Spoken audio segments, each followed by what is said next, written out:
Hey folks, just wanted to update you on some changes that will be happening here at the Star Wars podcast. As of January 1st, all of our bonus episodes, those being our review and interview episodes, are going to be Patreon exclusive content. So if you want unlimited access to that bonus content, make sure you head over to www.patreon.com/StarLores and become a patron for a minimum of $2 per month. And we will set you up with a private RSS feed after you sign up. However, for all you freeloaders out there, we will still be releasing bonus content, but it will only be available for free for 1 month, at which point it goes behind a paywall. Okay, next on the agenda. Do you need to get a Christmas present this year, but you don't want to brave the malls or deal with COVID? Well, have I got the thing for you. Amazon is selling a Baby Yoda push toy, and you can get 15% off if you buy it through the affiliate link in the description of this episode. Christmas is coming soon, and it's a great gift for one of your kids or loved ones. And also, don't forget to give us a 5-star rating and review on iTunes, as well as share the show with your fellow Star Wars geeks. I would like to remind everyone as well that we are on YouTube if that is your preferred platform, so give us a like and sub on there as well. And we'd also love to hear from you on Instagram, Facebook, or Twitter. Just search the Star Wars podcast and give us feedback, corrections, compliments, or cool Star Wars factoids. We love to hear from you, so reach out to us there. And finally, we are totally taking submissions of any Star Wars related art, fiction, collections, or music. Just send us a DM and we'll give you a feature on social media. All right, let's get into the show. You are listening to the Star Wars podcast. I find your lack of faith disturbing. Are you stuck-up, half-witted, scruffy-looking nerf herder? But I was going into Toshi Station to pick up some power converters.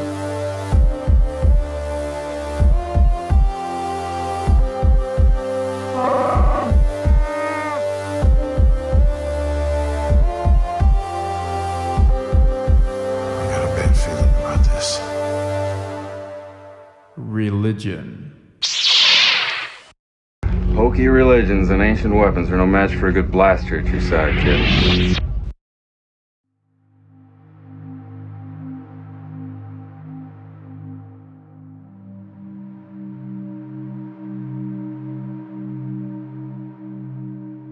There are over 20 million known sentient species in the galaxy, each with their own cultures, languages, and records. Some species have developed their own cosmologies, explanations of the origins and meaning of life, and even the Force. Some species and cultures do not acknowledge or recognize the Force, instead ascribing supernatural phenomenon to deities, spirits, or other causes. Others reject any idea of the Force and ascribe to a strictly material worldview. Some species and cultures even lack the ability to sense or engage with the Force outside of scientific measurement. Although the Force is explicable through scientific methods and irrefutably exists, it is the interpretation of the Force that divides so many. Many deities and religions are wholly unrelated to the Force. Some cultures have abandoned their religiosity in favor of secularism. They no longer turn to other beings or mythological interpretations to understand and make meaning of the galaxy around them.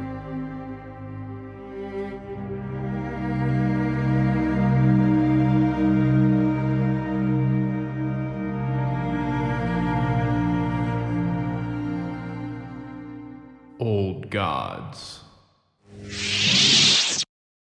On many worlds, the ancient ruins of long-lost civilizations and temples built to ancient gods remain drowned in flooded cities, buried by sands, or swallowed by dense jungles. These places may play a role in the religious and cultural development of a species or world, as well as shed insights into their ancient past.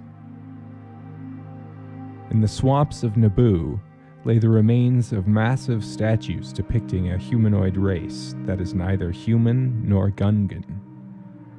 Though historians believe them to be the remnants of a now extinct civilization that had attempted to colonize the world before humans and likely clashed with the native Gungans, they are unclear if the statues represent the species themselves or a depiction of ancient deities. The statues are reminiscent of others found in the Mid-Rim, as well as those associated with the ancient order of Dai Bendu. These elders, as they are referred to by the native Naboo humans, and goods by the Gungan word for god, who have come to worship the ancient ruins. One such ruin is known as the Sacred Place, and serves as a hidden sanctuary and refuge for the Gungans in times of hardship, such as the invasion by the Trade Federation. Gungan religion was composed of a pantheon whose chief god and creator, Oma Oma, resided in an underwater city of Osoros.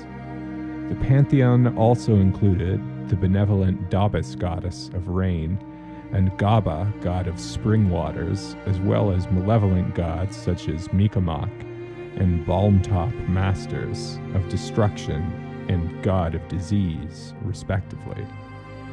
Nododo was an unaligned trickster god who practiced his trade on gods and mortals alike.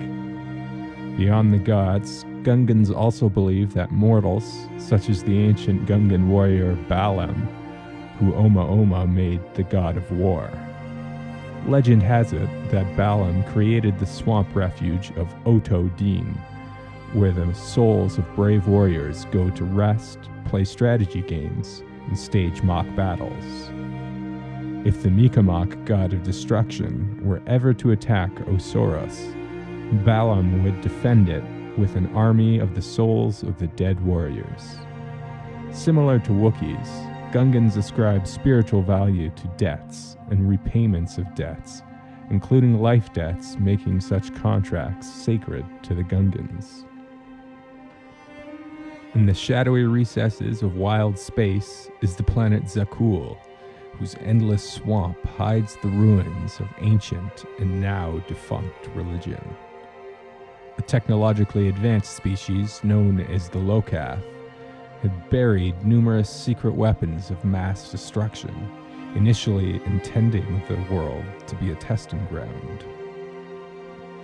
However, they disappeared during the Civil War, leaving the arsenal hidden in the world only to be discovered by ancient humans who had colonized the world and developed a shamanistic religion that venerated the weapons as gods.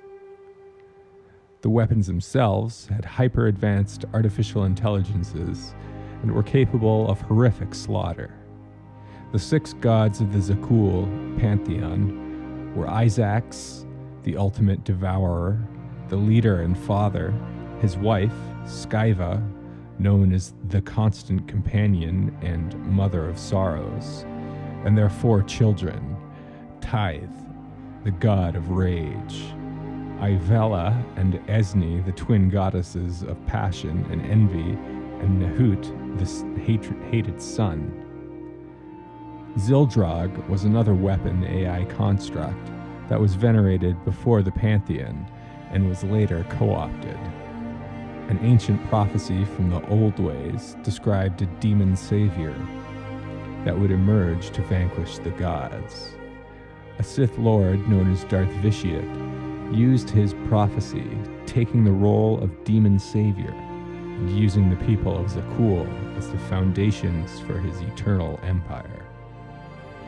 It has been referenced time and again that the Celestials, Rakatan, and other ancient but technologically advanced species were often deified by more primitive species, and their artifacts and cultural remnants were used as points of worship or otherwise venerated. The forest moon of Yavin 4 hides many ancient Sith ruins and temples built by the Massassi warrior caste. These temples served a new religion beyond Sith doctrines, and the mutated Massassi evolved their own deities and sacred traditions. They worshipped the red gas giant Yavin Prime that dominated the skies of their homeworld. The temples were built at the Sith Lord Nagasadow's direction. However, they served the secondary purpose for the Massassi. The benighted Sith mutants wanted to reach the heavens themselves and ascend to godhood. The rebellion used the ancient ruins as a base and hideout during the Civil War, and Luke Skywalker would repurpose the ruins to be used as the site of his new Jedi Praxium to teach a new generation of Jedi.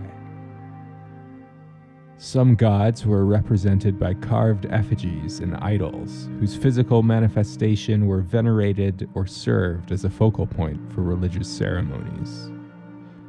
In some cases, these places were force nexuses that, unknown to the people, served as a place of supernatural presence and ascribed to a deity instead of the Force. Such places include the Temple of Pomojama on Minban, which housed the Kyber crystal at the heart of a statue of the god Pomojama. Others included Yoda's species, hitherto unnamed, who have been observed venerating statues of their likeness, wreathed in ancient script and exhibiting likely Force-infused powers and abilities due to the species' special connection to the Force. Some artifacts, like the Pantoran moon goddess, served as cultural reminders and works of art, if no longer a sacred object, the likes of which could be found adorning senatorial suites of wealthy Republic senators, or held in stasis in museums or archives, like the Jedi Temple. Across the galaxy, ancient Jedi ruins also dot worlds like Dantooine and Ossus. These places often served as training academies and centers of study for the practice of Force-based religions, and have been decimated, abandoned, or repurposed over the millennia. The designation of temple for the Jedi Temple on Coruscant also denotes a spiritual connotation.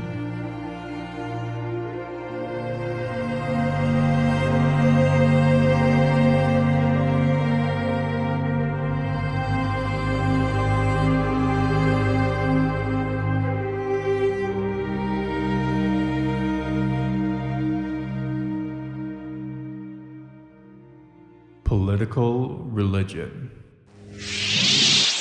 The Pious Day cult was a fanatical religion that had taken the Republic by storm between 11,987 BBY to 10,966 BBY. The cult was headed by Chancellor Contispex I, who became head of the Republic and married the religion with the state.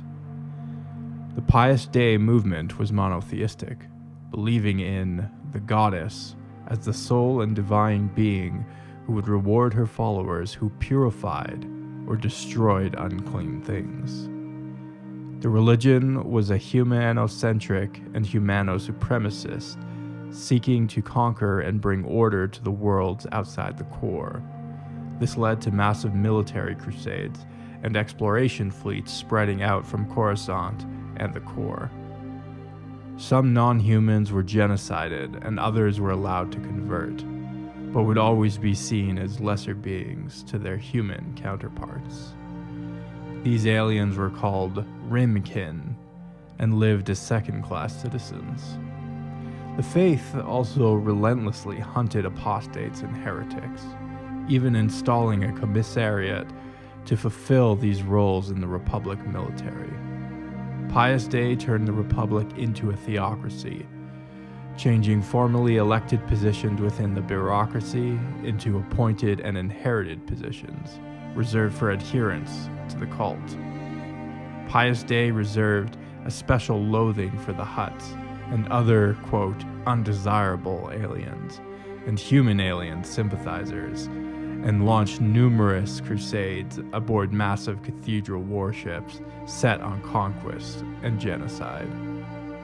The movement collapsed due to an internal pressure caused by overzealous purging complexes used against its own citizens and external pressure by those alienated, largely non-humans and their sympathizers who allied themselves against Pious Day, including an internal civil war headed by the Jedi.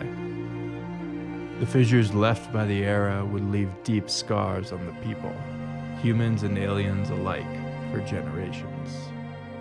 The Jedi took control of the Republic for a time as power was transitioned back to a democratic state.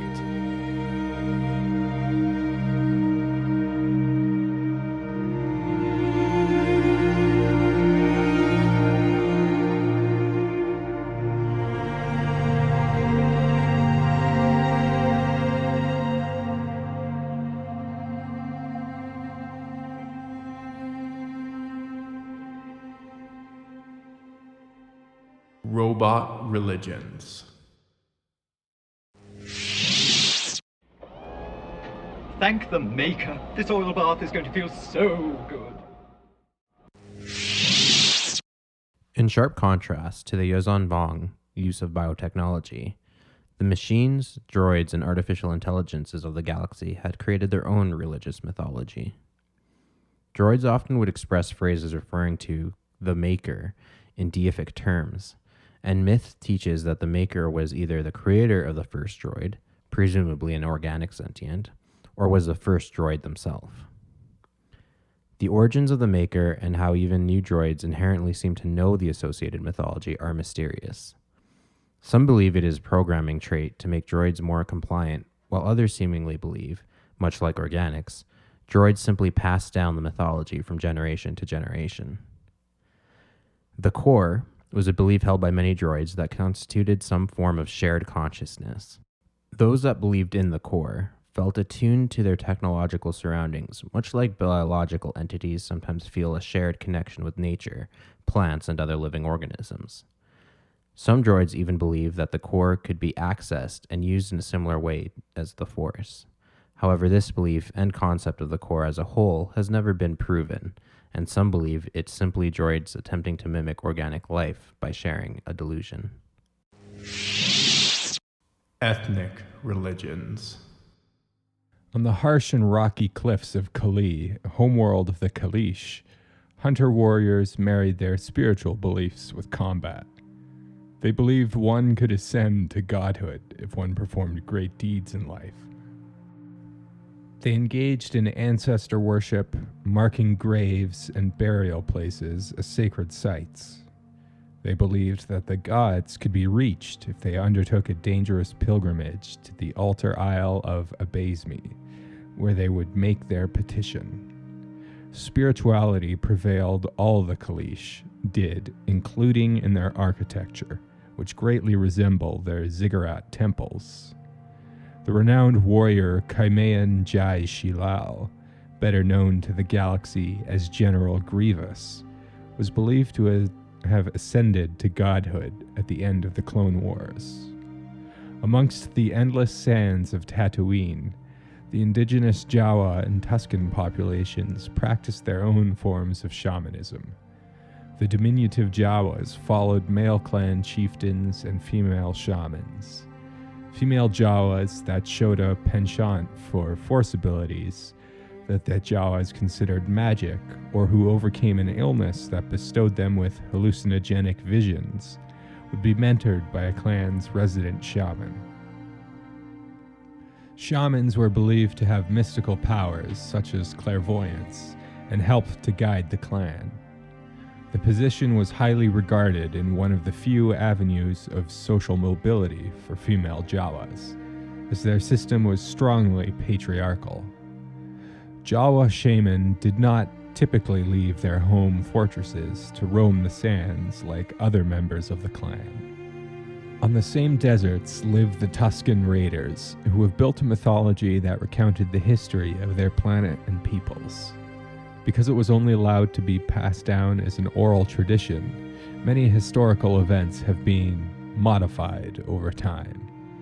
The ancient Rakata are known as the Builders, and the Tuskens are able to explain how Tatooine became a desert.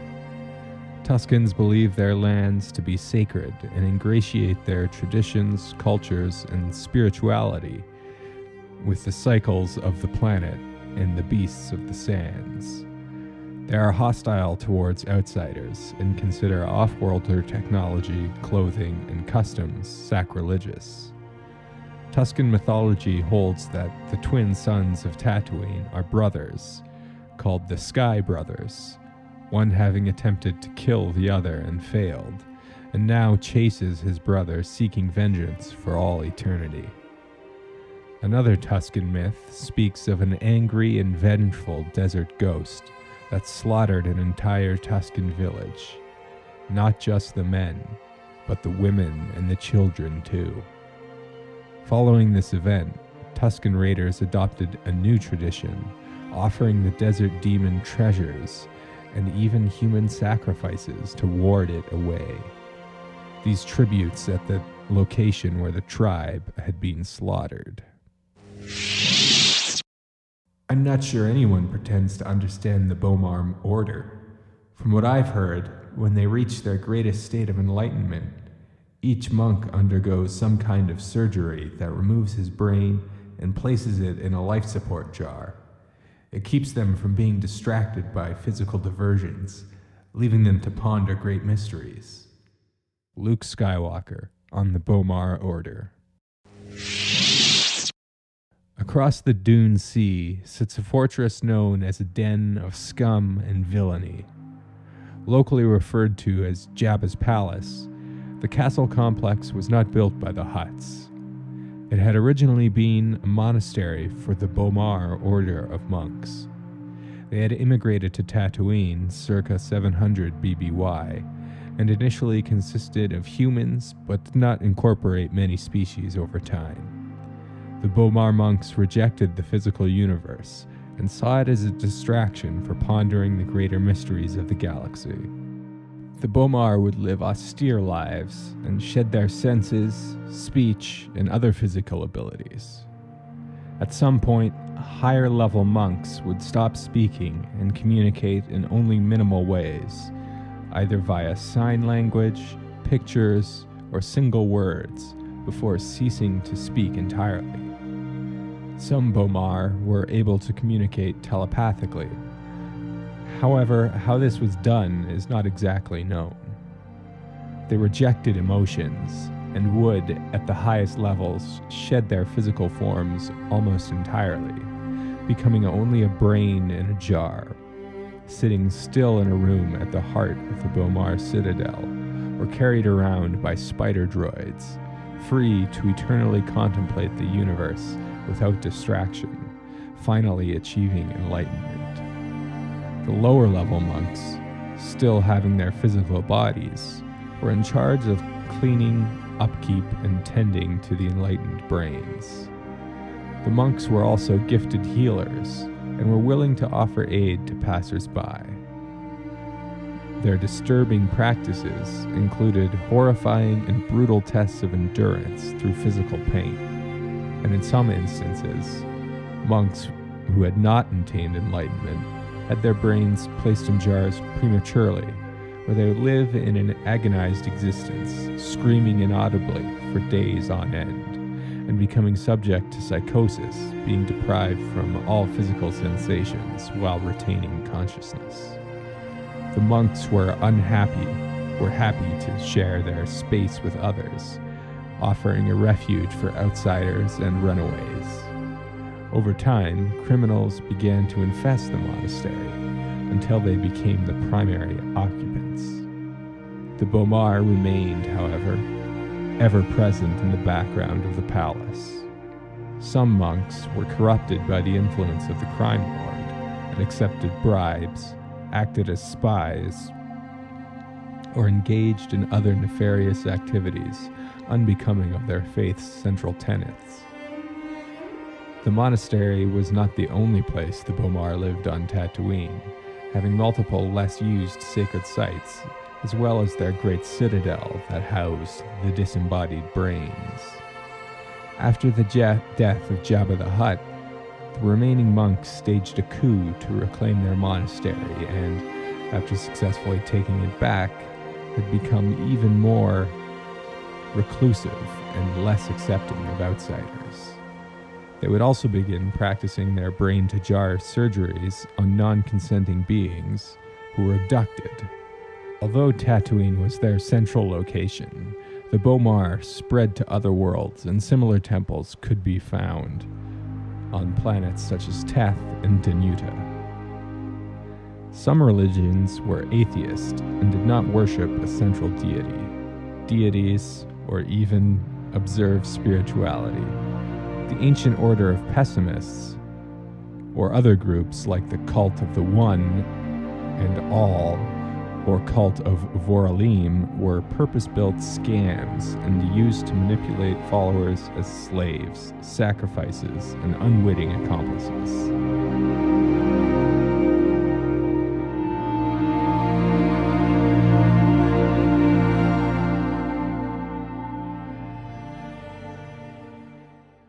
Force-related. Anakin, if one is to understand the great mystery, one must study all its aspects, not just the dogmatic, narrow view of the Jedi. If you wish to become a complete and wise leader, you must embrace a larger view of the Force. Be careful. Many species interpret their connections or the phenomena of the Force under religious pretexts, like the Jedi, Sith, and the numerous sub-factions like the Night Sisters. Further, some religions explain Force-talented individuals as being blessed or cursed, or otherwise in some way connected to mythological beliefs that are used to explicate their abilities. To some, it could be a mark of honor and cause for elevation as a shaman or spiritual leader, while to others, it could be a bad omen or a cause to be ostracized or even killed. Mysteries of the universe. The galaxy is vast and has almost as many beliefs as there are species. Understanding a culture's religious beliefs can help to provide insights into their social evolution, the actions of individuals, and may even provide insight into the lost or as of yet unexplained mysteries of the galaxy.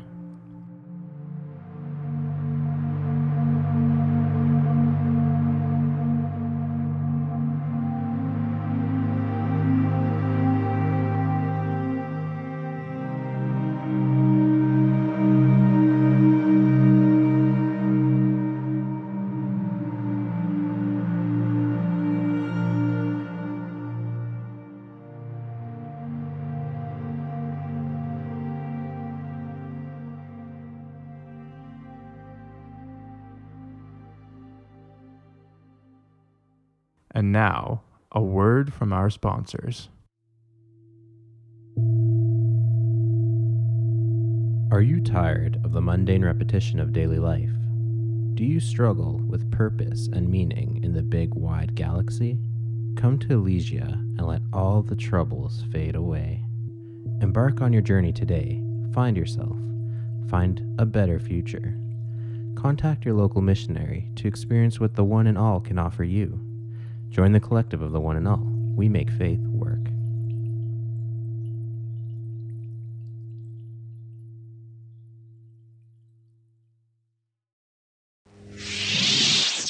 Hey folks, welcome back to the Millennial Falcon. This is Jordan. Welcome aboard the Millennial Falcon. Back and aboard. Where are listeners going and coming back on a ship that's I don't know. mid-travel? Yeah. So religions, what's your favorite one? The Order of the Terrible Glare. What Kool-Aid are you drinking? Oh, that would be a great headline. It's for not. this one. It wasn't Kool-Aid. It was Flavor-Aid.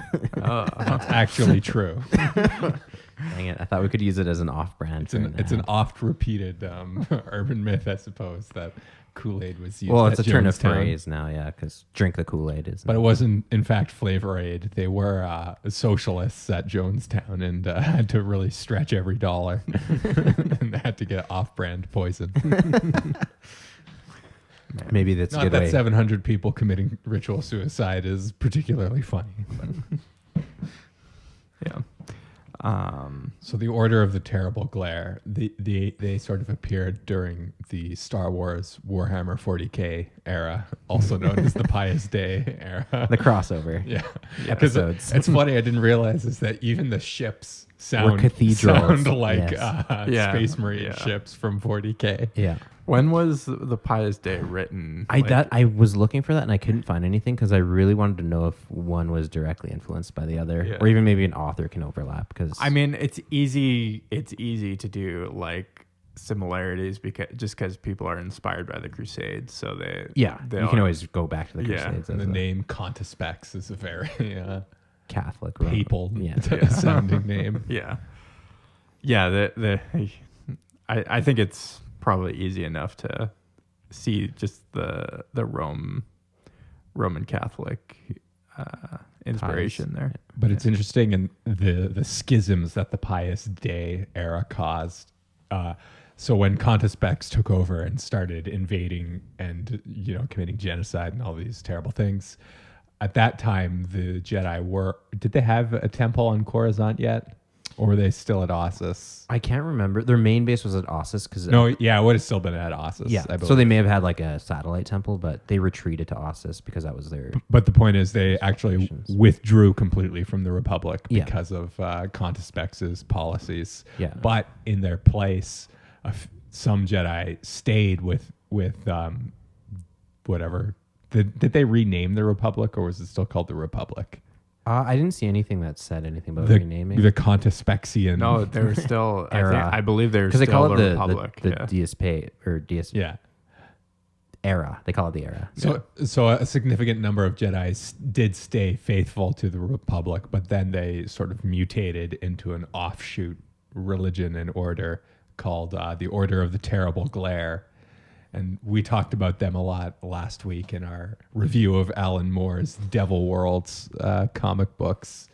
And so they took on sort of this weird mixture of shamanism and technology, which are obviously kind of opposing forces, because at least in human history, when you look at the development of religions typically it's thought of as that this concept of animism is sort of the precursor to religious thought. So this is the idea that inanimate objects or inhuman animals have consciousness in the same way that humans have consciousness. Yeah. And that there are these special people called shamans who then like communicate with those other beings from other worlds and often take a lot of drugs and do all psychedelics. Psychedelic mushrooms and what's the ayahuasca equivalent to peyote? Space ayahuasca. Star Wars. The melange.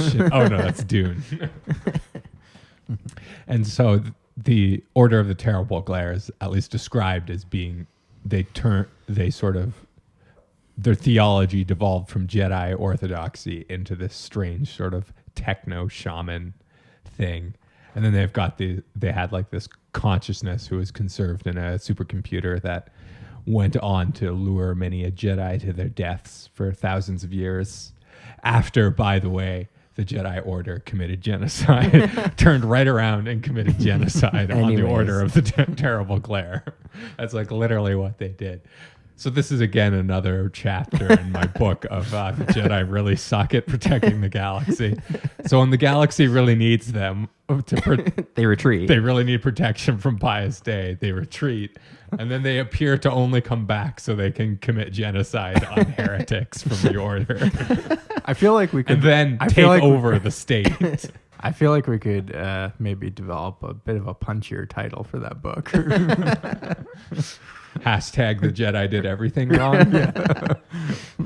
There's a lot of I don't know if they did this on purpose or just kind of repetition of history or whatever, but even in the Mandalorian Wars too, the Jedi initially retreat from politics because they don't like how the Republic is kind of prosecuting its take on the Mandalorians, which causes a schism within the Jedi, and you have the Revanchists who kind of forge their own thing, and then mainstream Jedi Order that stay behind and kind of like don't want to get involved.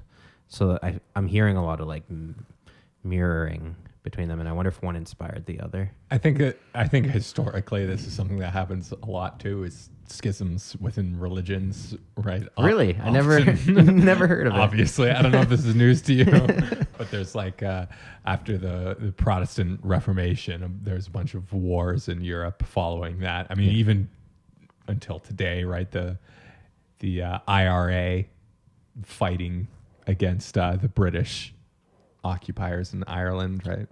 I don't know if that's exclusively religious, but there's a religious component for sure. It's very the largely Catholic Irish versus the Catholic Protestant divide. Yeah. Although it is, you are right. There's more nuance. It's definitely not a strictly religious thing there, but there's certainly an aspect of that Church of England, Anglicans versus Catholics, basically, and then obviously like Sunnis and Shias and. Oh yeah, we can get into sectarian violence across the board. I'm sure you throw a dart at a country and you can you can find a war that was religiously inspired. But was specifically inspired by simply two different interpretations of the same religion. Right. Yeah, I think what's kind of interesting about the Pious Day era is you really see the Republic as the enemy.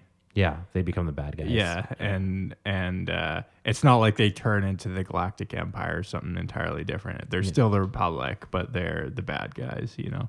And I think that's a cool thing to explore. Like, what would happen if, this crazy religious cult took over and started determining the direction and policy of the Republic. And it went on for a very long time. That's another thing as well. Like, they've had multiple generations. Much like the Crusade era, right? It went on for a few hundred years, I believe. Yeah. There's also, there was a lot of Contespecs. There was Contespecs the 19th. Just like the popes. It went pretty long. Was it hereditary, though? Was it one dynasty? Because, like, for popes take on like a stage name, right? I think both are true for the cult of Pious Day. What's the other one from Opus Day? Opus Day. That keeps like infiltrating my brain and it locks me up. I think with the Pious Day thing, they call it a dynasty, so I think there are familial relations in there. Yeah. But I also think they adopt a name as well as a title, kind of like the popes do. So. But I can always get behind a space crusade. So I wish there was more content. I want to see like Jedi decked out almost like in religious crusader garb and armor, and like that would be kind of cool, right? They actually in the KOTOR games there is some Jedi specific armor that does a little bit have that flair. It's a little more somewhere between like samurai and sort of traditional European type armor, but it is kind of going in that direction, that same kind of direction. Man, someone's got to write like the Bible, the Pious Day Bible. that would just the entire be like thing. Such a cool like fan collectible. They might inadvertently start a new religion. Yeah, that's true. The Space Malus Maleficarum. Have you guys heard of that book? No, is this real or is this? This is a real book. It translates to the Hammer of Witches, and it was the manual used by the Spanish Inquisition for investigating and torturing cases of witch trials like back in the day. Manual. I did actually. Exactly. I heard it under a different title. I see here. Something Malleus is what it was called. Yeah, the Malus Maleficarum. That's okay. Malice. I heard it. Or Malleus. Malleus meaning hammer. Yes. And Maleficarum. Anyone that plays 40K knows Malleus. Yes, of course. So yeah, you could write a Pious Day Maleficarum. That would be very cool, describing on all the different terrible things you have to do to aliens. I don't know, burn a Twi'lek's lacus, throw salt on a hut. I wonder if like a lot of their whistle really high pitched in front of a Wookiee. Were you guys able to find like was there any kind of inquisitors who became Dark Jedi for the Pious They talked Day? about a commissariat in the army, but it didn't really go into any the kind Galactic of Empire actually has an Inquisition that hunts Jedi specifically. Okay. Yeah. But they're not themselves officially Jedi, although I'm sure there are some Dark Jedi thrown in there. Yeah, part of that also overlaps into the Disney canon where there are former Jedi that become Inquisitors. And the Inquisitorius is also strictly secular, right? They're like, they're not trying to start a new cult. They're like the Chinese government during the Cultural Revolution, right? They're like just exterminating any religious Precisely. affiliation. Yeah. Yeah. But by the way, I just read about the. I saw that. you flinched there. Yeah. About the Uyghurs. Are we gonna No, go? not about the Uyghurs, but just what the Chinese communists would do to locals. You know, they would dismember them in front of their families and make them cannibalize the family of like landowners. I think we found the inspiration for writing our Pious Day book. Yeah. I'm just saying that Mao's little red book. yeah, they were like very brutal, but anyways. Other favorite religions from the Star Wars universe. I'm disappointed you didn't talk about the Ancient Order of Pessimists. Before we get into that, there are so many that we couldn't cover it all in one episode. But they were like the one who, when I thought of, they were the reason I wanted to write a religions episode in the first place. Well, I'm not opposed to doing a second one where we could cover more religions, but yeah, dive into it. Do you want to? So the Ancient Order of Pessimists, they were almost just a staging area, kind of a one-off. I'm not entirely sure what their theology was all about. Other than I think it's in the name. But the name pretty much tells you. They were kind of self-explanatory. Yeah, they were kind of a comical group who just sort of believed that bad things were always going to happen no matter what. Yeah, they're a religious group of hermits living on Merrick's Minor. Which I think is a contradiction in terms because they all live together. So how can you be a hermit if you live Well, I together? think maybe as a community, they're they're hermits. hermits. You're Yeah, sure. Okay, I didn't know you were a scholar of religion there. Do hermit crabs live in colonies? Are there multiple crabs inside their shells? In this case, yes. So anyway, go on. Oh, that's pretty much all I was going to say about Does it say anything about like their theology? No, not really. It's just they followed a creed and lifestyle of pessimism. Yeah. So they were just bummers, basically. Doomers. Yeah, it's almost like crap, this is our new religion. It's almost like a sort of like, I guess what Taoism might be, where taken to like an extreme. It's not really a philosophy, but it's not really a religion. It's kind of both, you know. Yeah. It's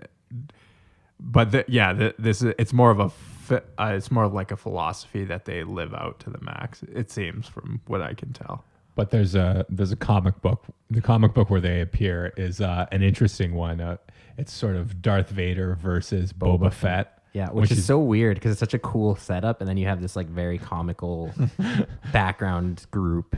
The art style in that is a little more like cartoony than a lot of other Star Wars comics as well. Yeah. So it's sort of a lighter take, yet the story is actually extremely heavy because like one of the main plots is Darth Vader is looking for this disembodied head of an alien called an Icarii, who you have to kill them 7 times or something before they die. So there's this imperial officer who killed their prophetess seer lady, but didn't completely kill her, just decapitated her and put her head inside of a box. Yeah, so the head is still alive. And I believe that officer was initially sent to go recover the head for Vader, but when he found out she could see the future, he went AWOL. And so then it's Vader and also Boba Fett. I forget the precise plot line. Maybe somebody else hired Boba Fett to find it, because him and Vader track this AWOL officer down to the Order of Pessimists Hermitage, I guess is what you'd call it. If you guys are, sold on the idea that they're hermits and not monks, which you're wrong about. Okay. But anyway, so Vader and Fett both chase it there, and then they have a duel, and Boba Fett actually gets the better of Vader in that fight, which is very interesting. Yeah. There's another cool, interesting cult of Darksiders. They're called the Presagers of Hakoti, I think, or Hakotai. And they were like this ritualistic cult. They were obsessed with prophecies and like seeing the future, and they would like sacrifice millions and millions of people in order to try and conjure up a new vision. Yeah, like a new vision. And that kind of I don't know, there's lots of little interesting cults like that too. So There was also like the Church of the Dark Side or something, and it was like a Yes. sham religion that was started. It's almost like an imperial state religion too. Which is weird because the imperial state like denied the existence of the Force in general, right? But then they started this. It was almost like there's this.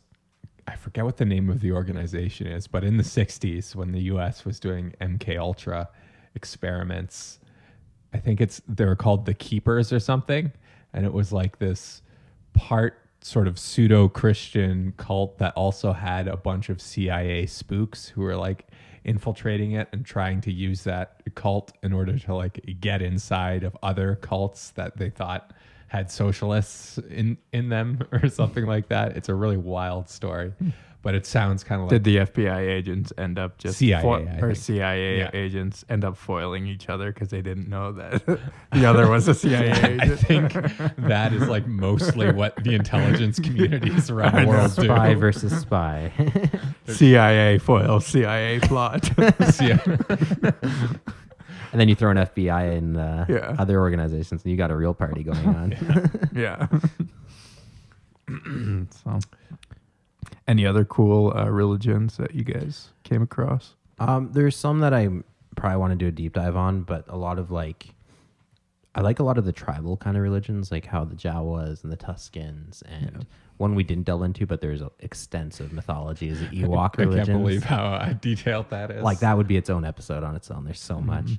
And they have the whole list of their pantheons and what the gods are in charge of, and it's pretty interesting. Ithorians also have a really cool religion because they have like these, I think, crystalline sentient trees that they like sort of are their gods, right? But it's not like most of the other non-Force religions where these things that they're worshiping and communicating with are objectively real, right? There's no subjective experience there. You can actually go to the surface crystalline creatures of Ithor and talk to these crystalline trees. And then they have this whole tree hugger religion, which is interesting. Which in the technology episode you discussed that they don't allow technology on their planet. Yeah. It's considered blasphemous even. Yeah, they're almost like a much nicer version of the Yuuzhan Vong. Yeah. And also another species we've discussed in previous episodes is like the Mimbanese. And what are the ones that are underground? Is that the Mimbanese? The Kawe. The Kawe, yeah. They kind of have an interesting religion philosophy on death. Like if somebody dies, it's like they see it as destiny, and so you shouldn't be concerned or upset about the death of someone, and case in point, Luke Skywalker kills one of their people and they kind of shrug it off. Yeah, they just shrug it off. They're very like nonchalant about it because it's very much ingrained in them that it was supposed to happen. Right. They're very fatalistic society. Yeah. Isn't that kind of like a Puritan or a Quaker type of idea about death as well? Yeah, I guess it's sort of Calvinistic in a way, like predetermination, Yeah. So yeah. There's no reason to be sad. It's God's will. Yeah, There's exactly. nothing you could have done anyway. Yeah. Another thing is robo-religions. Yes. So there's actually quite a bit of diversity there in robot religions, which is not something you would expect. Yeah. And but I really... Well, first you wouldn't even expect them to have a religion at all. Except starters. I actually would, because if they had real intelligence that mimics our brains, but doesn't mimic our brains. Why would they not? It clearly mimics our brains. Why wouldn't they eventually develop their own a mythology. belief system? Yeah, because clearly a lot, not all robots or droids are like this, but for example, protocol droids are clearly designed specifically to be as human as possible, right? Sure. So I think it's totally plausible that if you had independent, real intelligences, and for as far as we can tell, most of the droids have real intelligence, right? There's nothing artificial about it. They can actually learn and create new experiences, and they're not just following sort of a algorithm that's... You're treading a lot into very a droid primitive episode there. Yes. Eventually we'll definitely do a droid episode. So there's the Silentium from a galaxy very, very far away from the Yuuzhan Vong galaxy. They had, I don't think it had a name, but they definitely had some philosophical and spiritual ideas. They viewed the sphere as like a holy shape, and their whole culture and society was based on prime numbers. And then also in our Devil Worlds review episode, we learned about this interesting robot religion on like this droid scrap world. It's actually a cool little like 5 or 6 page comic. You should read it. Yeah. If only you were there. Anyway, so there's like this. So this world is a junkyard for droids, and so eventually, far down enough in the archaeologists would call it midden pile of the droid world, all the pieces of all the droids that have been left there sort of start to corrode and rust into one giant superstructure, and then that superstructure is like the god that these pacifist droids worship. And then in that story, the Empire sort of comes to strip the place of scrap metal and end up turning the high priest of this robot religion into slag, and it's very unfortunate. But yeah, they were just an interesting religion. I can't remember if they had a name or not, but I don't recall. But I like, it's a cool insight or hypothetical of like how droid society would develop if they were just left to their own devices and they didn't really have interactions with other sentients. Yeah, I think that's the important part is especially if you just abandon them to their own devices, and they don't really have a purpose for even existing anymore, right? They don't have form their own purpose. They don't have that programmed thing of you build these widgets or kill Jedi or whatever it is most robots do. Most, like 90% of droids, I think, are built to kill Jedi. Yeah. Good old HK-47. Oh yeah, meat bags. Just as a side note too, I love the Church of Robotology in Futurama. Yes. When I was writing the robot part, all that came to mind. I had to fight the urge so badly to include that somewhere. But yeah, cool. All right. Well, should we engage the hyperdrive and get out? I hear Elysium is pretty good this time. Let's head over. I hear they're starting a church. Nice. May the forks be with you.